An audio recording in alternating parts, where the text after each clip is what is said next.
Have you ever noticed that in all these stories, no one really chose fear? It simply appeared, whether in the whisper of the woods, in the eyes of a frightened dog, or in the headlights of a car that insists on reappearing. It's as if the region itself had consciousness, as if the forest, the trails, and even the wind knew more than they let on.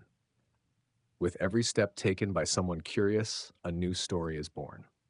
Another chapter among the many real dark tales that no one dares to fully write. The most curious thing is that even after everything, many return, as if something calls them back, as if the truth were there, behind the next bush, in the next cabin, in the next strange sound that echoes in the dark. What is it that exists among the trees, in forgotten trails, in silent shelters and extinguished fires? Are they really scary stories to hear at night, or fragments of a greater map made of signs and silences? But look, if you decide to go further, if you're brave enough to follow the signs, know that the elders used to say, the forest only tells its secrets to those who listen with their whole body. And listening, my friend, is more dangerous than seeing, especially when the next story begins in a place forgotten by time, a place where the trees hide more than leaves. They hide what you would never expect to find. Jax wasn't an ordinary dog. Silas always said that. A sturdy mutt with an ear torn from an old fight and eyes that saw beyond the obvious. Raised in the cold folds of the Appalachian Mountains, Jax had faced bears, coyotes, even a cougar, and never flinched. But that night, something made him back away. He stood at the door, fur bristling, nose pointed toward the darkness. He didn't bark, didn't advance. He just trembled. And when a dog like that trembles, you learn to tremble too. Silas heard the steps first. They weren't heavy nor hurried. It was that kind of dragging, almost lazy walk, as if the thing outside knew it had all the time in the world. Then came the sound, a strange, muffled murmur that seemed to come from all directions at once. He knew the sounds of the woods, and that wasn't an animal. It was different, a frequency that seemed to sink into your bones. Real supernatural experiences don't warn you. They just take over your house. The lanterns began to flicker, a faint hiss, then a pop, and then darkness. The only light came from the fireplace, and even that seemed to shrink. Silas shut the windows quickly, like his father used to do when the wind turned from the south. But the cold that came that night wasn't about temperature. It was the kind of chill that comes from within. One of the pictures on the wall fell without explanation. No one believed anymore, but he knew. Unexplained phenomena in the U.S. are more common than we think. They just don't get the spotlight. They say the worst kind of fear is the one you can't explain. And that night, Silas felt hunted. Not by an animal, not by a person, but by a presence. He felt eyes on him, even inside the house. Every creak in the floorboards felt like an invisible step. The house turned into a psychological battlefield. Anyone who's been through real psychological terror knows what I'm talking about. You start doubting your own sanity. Silas remembered the old folks, the ones who told real scary stories in whispers around the fire, with a glass of bourbon in hand and eyes fixed on nothing. He thought it was an exaggeration, until he felt it himself. The sound of a whistle came from the kitchen, even though the door was locked. Jax howled, not like he was in pain, but like he sensed death. And that's when you understand why so many disappearances never have an explanation. What lives in the Appalachian forests doesn't follow our rules. Few talk about it, but if you walk the trails at dusk, you'll notice the private property signs with no owner, the abandoned houses with clothes still on the line, as if someone had run out in a hurry. That's part of the mystery of the Appalachian Mountains. Silas knew. He'd seen a figure standing among the trees himself, motionless, faceless. Years earlier, he'd heard tales of legendary creatures in the Appalachians that appeared only to those who had crossed some invisible line. And you know what's most curious? Those who go through this don't move away. They stay. Because they understand that running doesn't help. What finds you in the forest follows you on the road, in the city, even into your dreams. That's why those sinister experiences in the forest are never forgotten. They stick, like mold, or a curse. Silas kept living there with more dogs, more guns, but he never slept with the door unlocked again. Jax died 2 years later in silence, staring fixedly at the woods. Silas buried his companion near the house, but never planted anything on that patch of land again. Marked spot, he'd say. Some curious folks have tried to visit, bring cameras, record narrated horror videos, but they all left before nightfall, eyes wide and souls shriveled. The forest gives fear back twice over to those who enter it without respect. And you who think all this is an exaggeration, think carefully before your next hike. Maybe that sound you hear in the leaves isn't the wind. Maybe that shadow vanishing between the trees isn't your imagination. There are many true horror stories, but the scariest ones are never written. They're whispered, night after night, until someone, one day, dares to tell about an old hidden cemetery in Holly River State Park. They say curiosity is the shortest path to regret, and the boys from Mill Creek learned that the hard way. It was supposed to be just a peaceful trail in Holly River State Park, the kind you take with a flashlight, a backpack, and an old pack of cookies. The kind of plan teenagers choose when they want to prove their courage. But that trail in particular wasn't on any official map. It was as if it had been erased, or purposely forgotten. And where there is forgetting, there are things buried. At first, everything seemed normal. Birds, sunlight filtering through the treetops, the smell of wet wood. But as they went deeper, the forest grew denser, and the silence began to weigh. It wasn't the natural silence of the forest. It was a heavy silence, as if even the air was waiting for something. One of the boys mentioned scary stories about the woods, the kind his uncle told after a few beers. But no one laughed. No one joked. Because they all felt the same chill running up their spines. They kept going until between the trees the first tombstones appeared. Old, moss-covered, tilted by time, no names, no dates, just stone crosses and strange symbols. It was a cemetery, and it wasn't new. One of them tried to take a picture, but the phone froze. Another heard something like breathing behind his shoulder. That's when the fun turned into real tension. Appalachian Trail horror stories aren't just meant to scare tourists, some are disguised warnings. They decided to go back, but the forest seemed different. The trail was darker, the path narrower, and that's when they started to see them, silhouettes, standing still.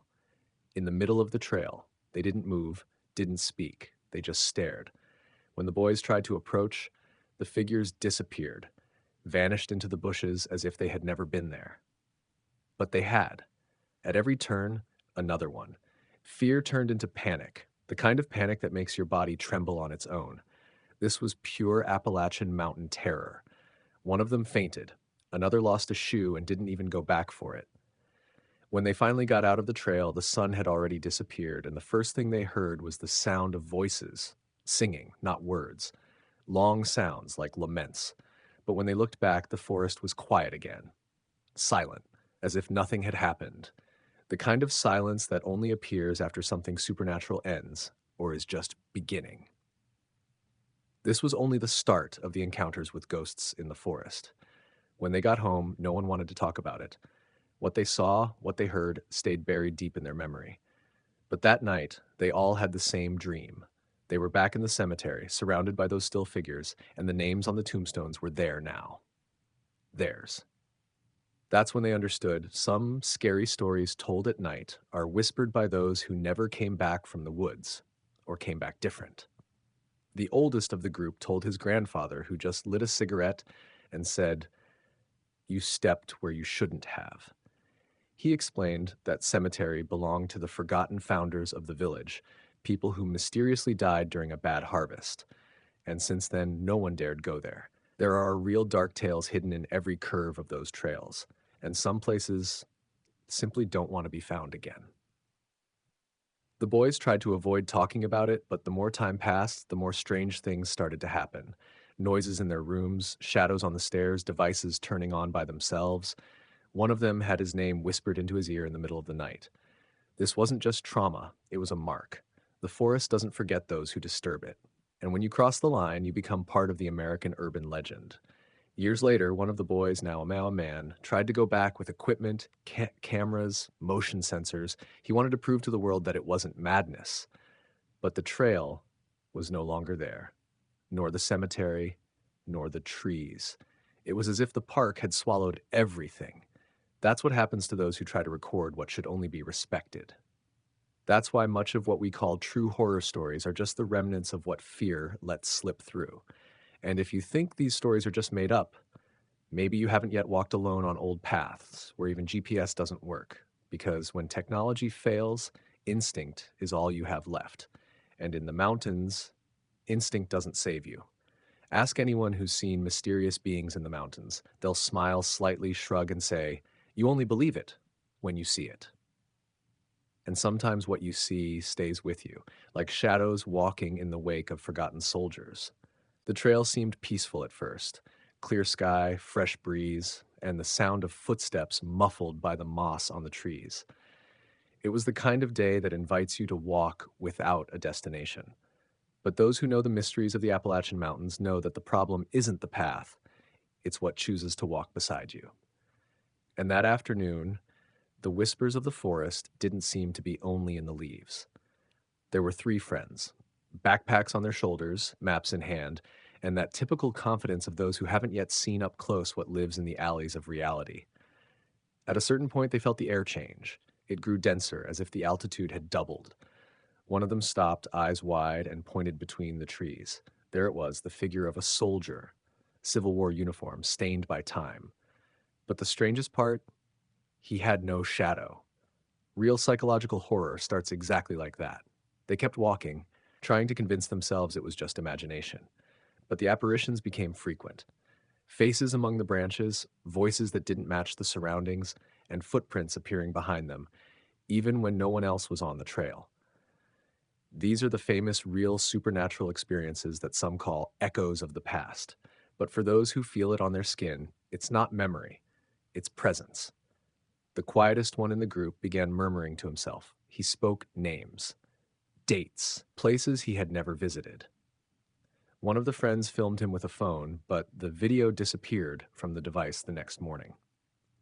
That's how it is with unexplained phenomena in the US. Either you live it and keep it to yourself, or you try to tell it and no one believes you.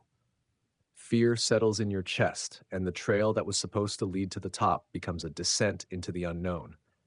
In a more isolated stretch, they found a small stone building. It looked like a chapel.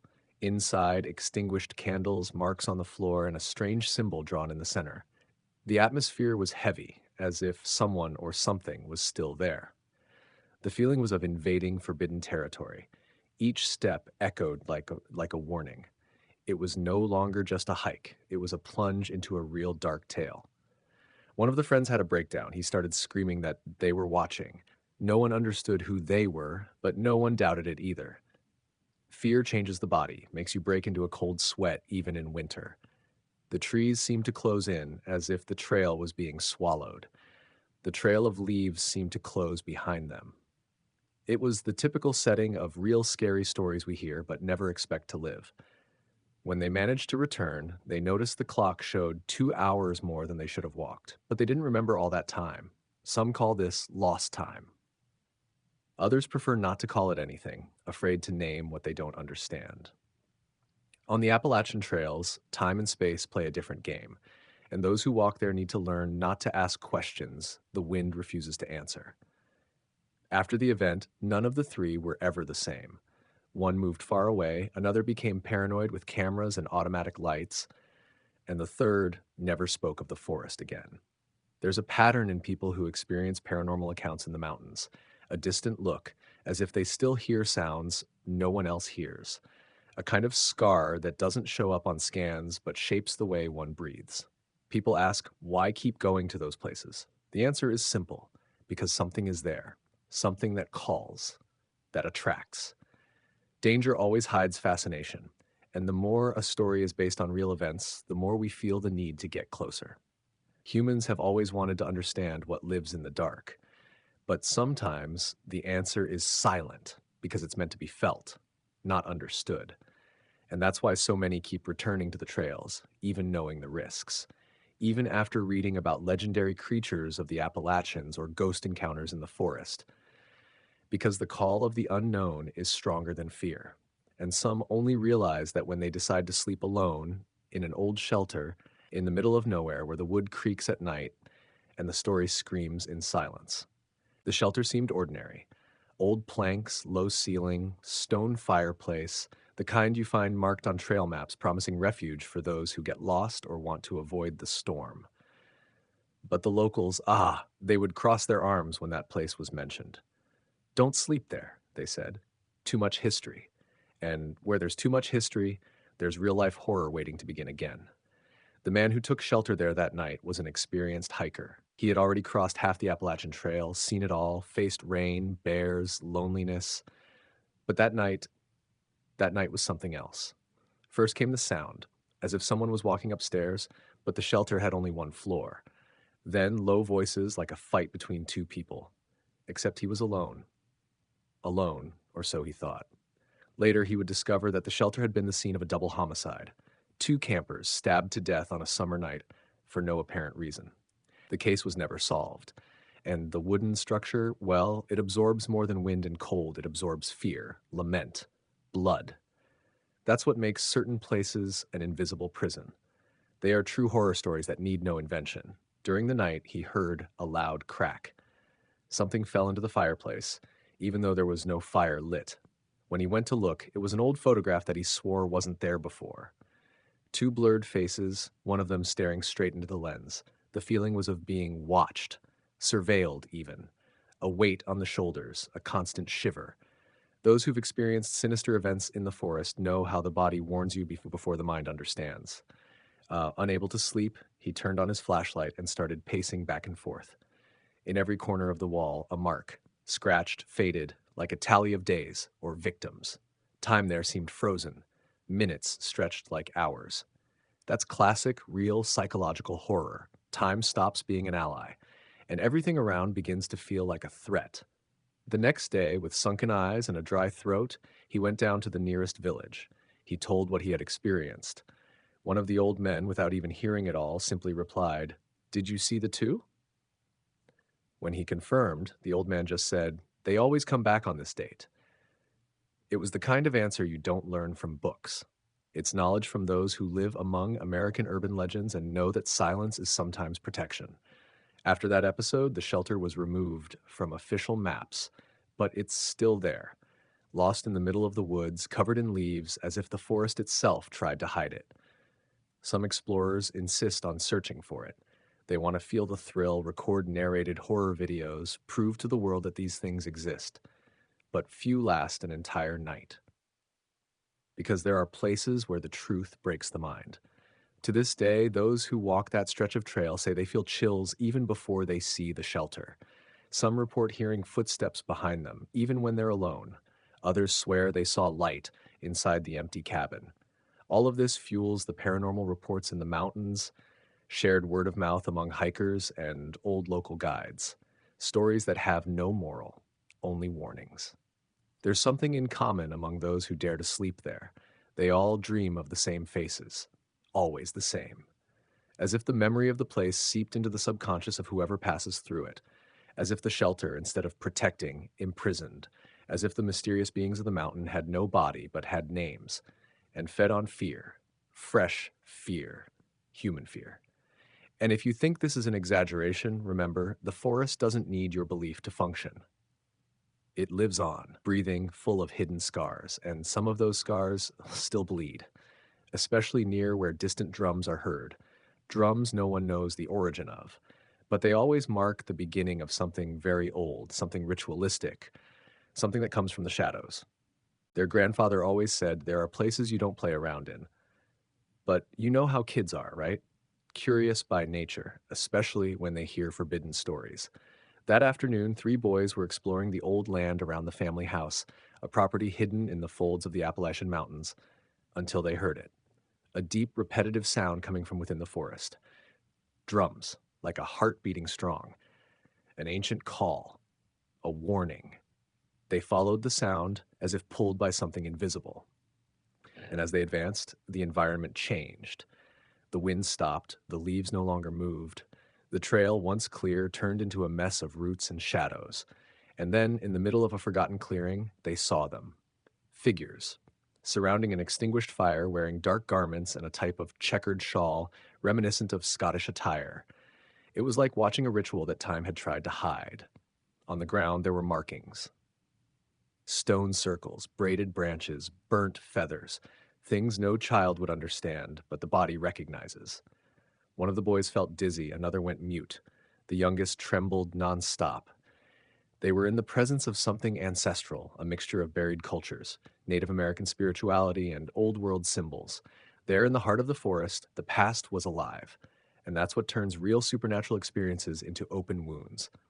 They ran back home, tripping over roots with the sound of the drum still echoing in their heads. The grandfather was waiting for them on the porch. He didn't ask anything. He just said, "You heard it. Now know how to stay quiet." He knew. That was part of the mysteries of the Appalachian Mountains, a legacy never recorded in books. Wisdom passed from generation to generation through serious looks and heavy silences. At night, the lit fire didn't seem to scare away the cold. The boys, even under blankets, trembled. And the oldest, in whispers, said he saw someone among the trees during dinner, someone with the same shawl, as if that figure had left the ritual to ensure the secret would be kept. It was terror in the Appalachian Mountains, but of a different nature, not violent, but demanding, as if the forest charged silence as currency. The grandfather then told what no one else would. Those rituals keep the balance. They're ancient, came with the first ones, a mix of faith and fear, of gratitude and warning. It was hard to understand, but easy to feel. Those practices protected the region from something greater, something that without them could be unleashed. And that's why certain true horror stories aren't about monsters, but about what keeps the monsters away. After that day, the boys learned to respect the territory. They didn't return to the clearing. They didn't try to understand the symbols. They just learned to walk carefully. When you realize you're not alone in the forest, even if you see no one, you change. You know that shiver that comes out of nowhere? It might just be the cold, or not. It might be the echo of rituals performed centuries ago, sustaining the thin veil that separates the visible from the invisible. Some say they've heard the drums too. On full moon nights, when the sky is too clear, the sound comes from deep in the forest, steady, without variation. Those who hear it quickly learn to head back home. These paranormal reports in the mountains aren't about hauntings. They're about coexistence and about respecting what lives between the lines of nature.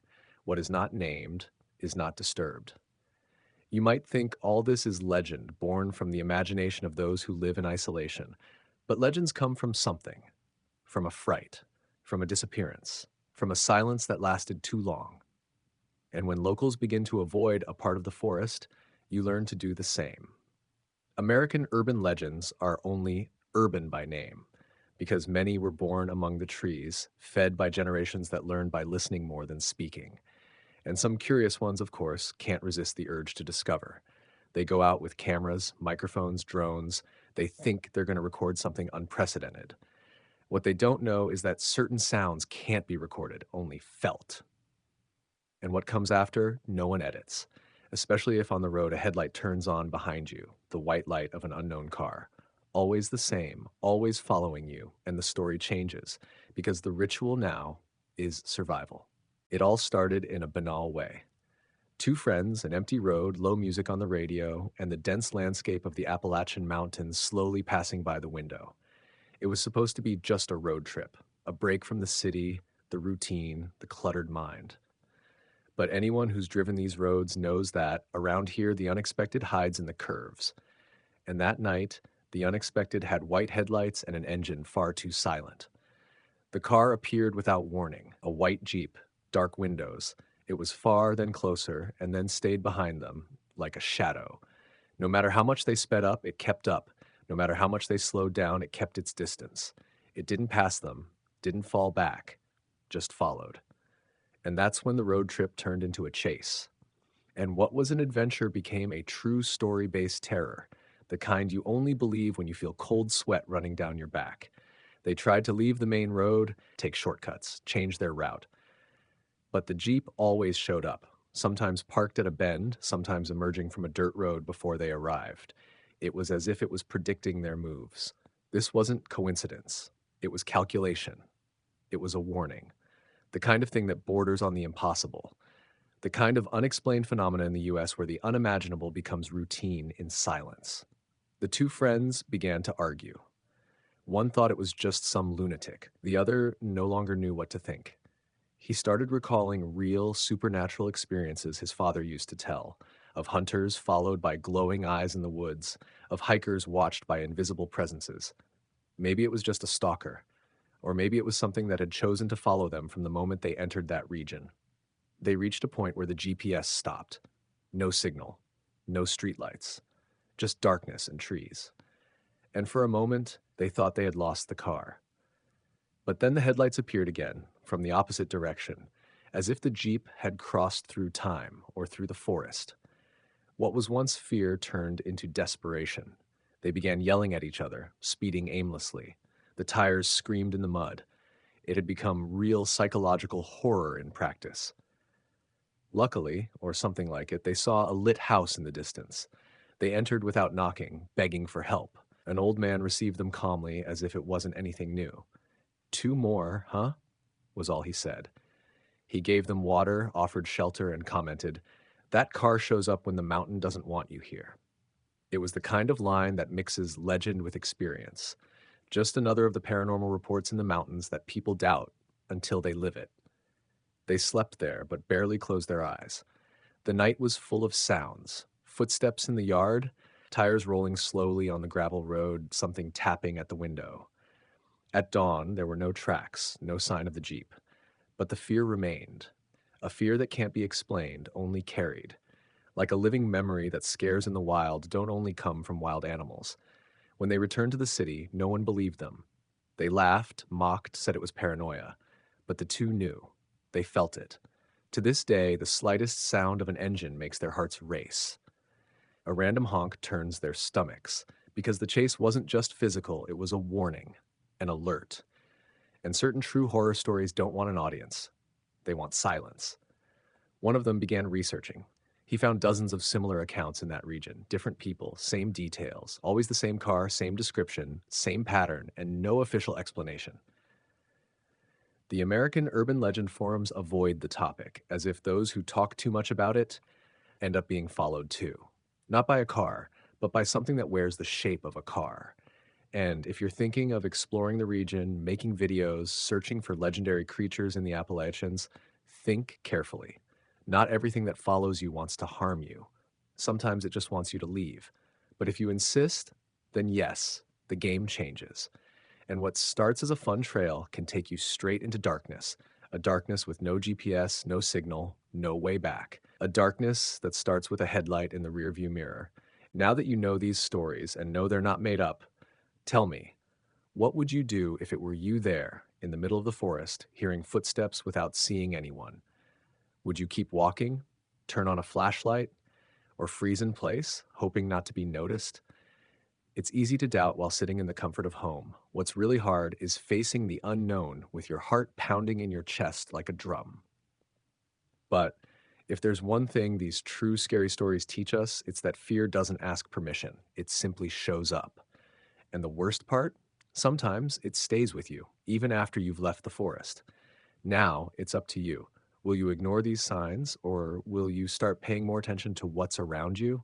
And more importantly, which of these stories gave you the most chills? Comment below. I want to know which one you think hides more than it told. And of course, subscribe to the channel, turn on the bell, because here we don't just tell stories, we reveal what many prefer to keep hidden.